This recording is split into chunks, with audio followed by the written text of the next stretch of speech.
Assalamualaikum warahmatullahi wabarakatuh. Sampurasun. Pemirsa, berujung patepang sareng abdi di kelompok bahasa Sunda kelas 12 IPA hiji anu bakal masian materi ngeunaan wayang. Hayu orang sami-sami simak video materi wayang nu ieu.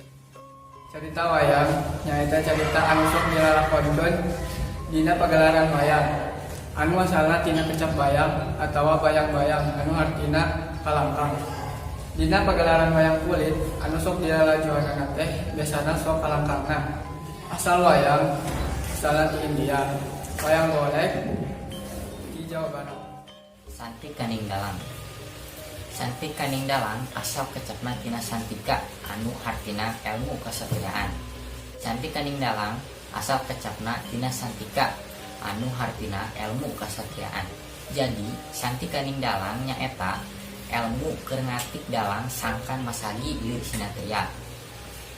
Dina dunya padalangan aya nu sok disebutna tetekon nyaeta kahiji antawa cana atawa kamampu ngarubah-rubah sorak.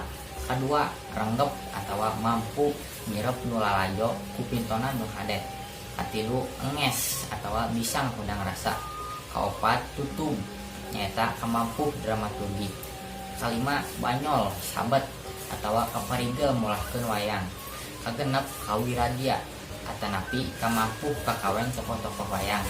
Katujuh ramakawi atanapi apal basa kawi.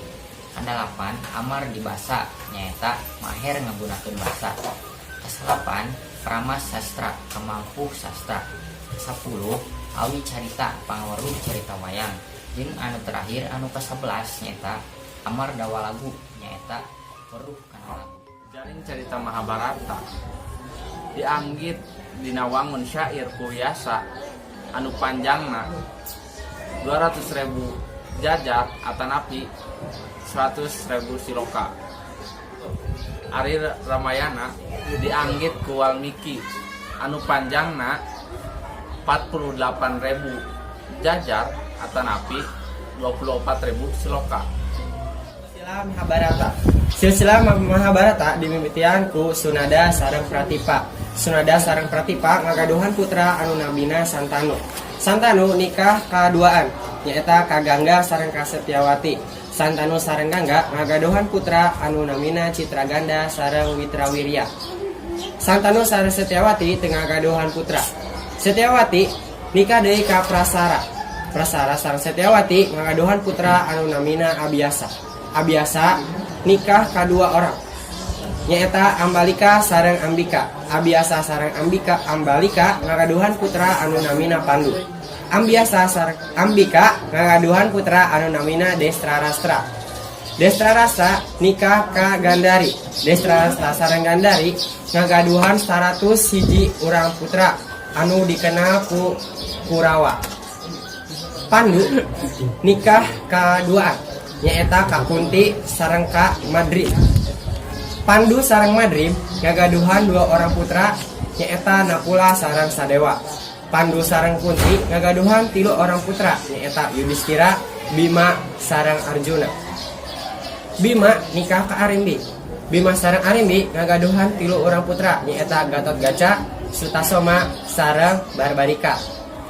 Arjuna nikah ka Drupadi ngagaduhan putra nyaeta Wayang golek nu kasohor dimimiti zaman 1820 sampai zaman Kiwari nyaeta hiji Tarkim, 2 RU Partaswanda, katilu Abeng Sunarya, muka opat Apek Gandamana, muka 5 Dede Amung Sunarya, muka genap Asep Sunandar Sunarya, muka 5 Cecep Priyadi jeung muka 8 nyaeta Adekosasi. Isu paruka wayang diantarana nyaeta hiji wayang purwa. Purwa teh lobahan tina kecap parwa anu artina mimiti. Biasana lalakonna Mahabharata jeung Ramayana. Anu kadua wayang gendong. Biasana lalakonna nyaritakeun Panji. Seperti Panji Semimirang. Katilu wayang titi atau Potehi. nyaritakeun lalakon ti negeri Tiongkok. Nu kaopat wayang beber. Biasana digambar dina lawon terus tuluy dibeberkeun. Anu kalima wayang klitik. Wayang jenis wayang tapi laleutik. Biasana dianggapna ti beurang. Anu kagenep wayang krucil. Wayang krucil nyaritakeun lalakon Amir Hamzah, Umar Maya, jeung sajabana. Anu katujuh wayang wong nyaeta wayang jalma. Biasana caritana tina Mahabharata. Anu kadalapan wayang lilingong. Lalakona nyaeta Mupu Kembang, Jambatan Besi, jeung sajabana. Anu kasalapan wayang suluh nyaeta nyaritakeun lalakon ayeuna ngeunaan sejarah Indonesia pikeun panyuluhan. Anu ke-10 nyaeta wayang golek. Wayang golek dijieunna tina kain kawas boneka. Rea sumbar di Jawa Barat. Dina pagelaran wayang aya sawatara istilah diantarana wayang kahiji murwa. Kedua nyaeta suluk atau siloka pembuka pagelaran nu dikawinkeun ku dalang dina wiwitan carita. Nu kadua nyaeta nyandra. Nyandra nyaeta deskripsi adegan make basa prosa ti kaleran wayang. Anu katilu kakawen. Kakawen nyaeta basa kawi titiron nu dipake pamanis atawa pamantas dina ngadalang. Anu kaopat nyaeta antawancana.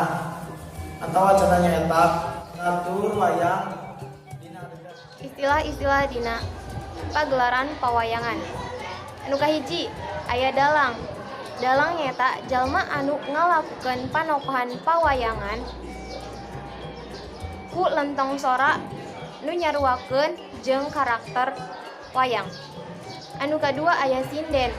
Sinden nyaeta juru kawih dina pintonan kasenian. Biasana sok aya dina celah-celah pawayangan ngawitan panengah atawa akhir. Anu katilu aya janturan. Janturan nyaeta wayang nu sok aya di kenca atawa katugu dalang. Anu kaopat aya campurit. Campurit nyaeta gagang tina awi atawa kai nu sok dicekel ku leungeun kenca dalang. Anu kalima aya campala. Campala nyaeta anu kalima aya campala. Campala nyaeta palu anu dijieunna tina awi atawa kai anu sok digunakeun ku dalang jeung kaketrok atawa tatakol. Anu kagenep aya nayaga. Nayaga nyaeta juru gamelan. Anu katujuh aya bagedor. Bagedor nyaeta tempat cicingna wayang. Anu kadelapan nyaeta sabetan. Sabetan nyaeta sebutan jeung gerak-gerik wayang. Anu kasalapan nyaeta juru alok. Juru alok teh asisten dalang.